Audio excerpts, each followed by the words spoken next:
Now, the top of the hour on the Progressive Voices channel on TuneIn presents the Green News Report. It's quite worrying to see so many extreme events all over the world. UN Weather Agency warns the world is not moving fast enough to avert climate chaos.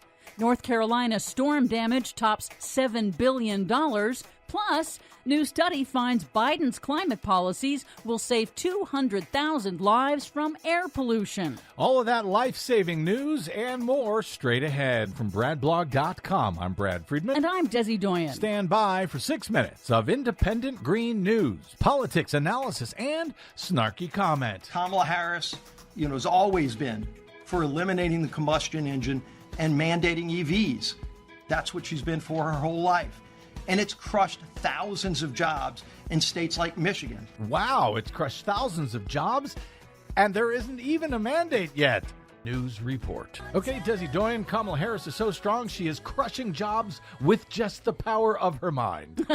Yes, she is. Impressive. What do you got for us today? Well, first, good news for Phoenix. The city this week finally ended its historic streak of 113 consecutive days at or above 100 degrees. The streak began on Memorial Day and didn't end until 2 weeks after Labor Day, an astonishing 37 days longer than its previous record. I'm sure everything's fine. Globally, summer 2024 was the world's hottest summer on record, and a new data analysis from nonprofit Climate Central found that human-caused climate change made the extreme heat around the world at least 3 times more likely to occur. 1/4 of the world's population suffered through 30 days or more of intense heat. In the U.S., Americans this summer lived through an average of 20 more days of dangerous heat than in the past due to climate change. Extreme heat took the lives of more than 2,000 people in the U.S. over just the last year.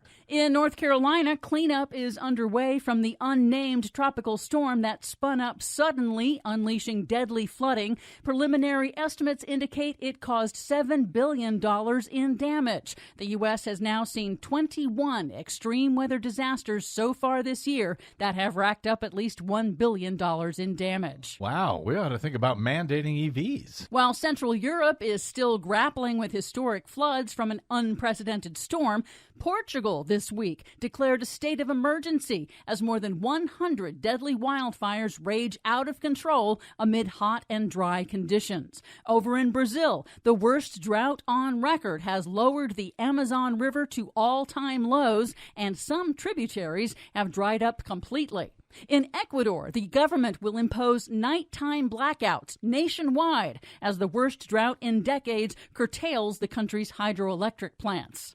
The European Union's head office on Wednesday warned that devastating floods in Southeast Asia, West Africa, and Europe, wildfires in Portugal, Peru, and the western U.S., and drought in a number of countries are combined proof of, quote, climate breakdown that it says will become the norm unless swift action is taken to shift away from fossil fuels that cause climate change. But by all means, let's not take swift action. Am I right, Steve Scalise? A new report from the UN's weather agency this week warns that governments must move faster and do more to avoid even worse impacts in coming decades. Their new projections indicate the world is likely to blow past Paris Climate Treaty targets and hit global warming of 3 degrees Celsius above pre-industrial levels by the end of this century. Yikes. To limit temperature rise to 2 degrees Celsius, the report says greenhouse gas emissions must fall by 30% by 2030. Here's WMO Science Coordinator Lauren Stewart. The message is really clear. The science tells us that we need to take urgent and ambitious mitigation and adaptation action. And we need to do this across scales, from governments to the private sector to individuals as well. We all have an important role to play in reducing our emissions and also increasing resilience in local communities. Well, for God's sakes, please, nobody tell the Republicans in the U.S. House, okay? Finally, some better news. President Biden's suite of new rules limiting toxic pollution from cars, power plants, and industry will save 200,000 American lives from dangerous air pollution over coming decades. That's according to a new analysis by a group founded by retired EPA staff. Co-author Jeremy Simons, former EPA climate policy advisor, said, quote, "These are real people who would not be alive if not for the nonpartisan work of the EPA doing its job again after the last administration." However, they warned those clean air standards are likely to be overturned if Donald Trump wins the November election. For much more on all of these stories and the ones we couldn't get to today, check out our website at greennews.bradblog.com.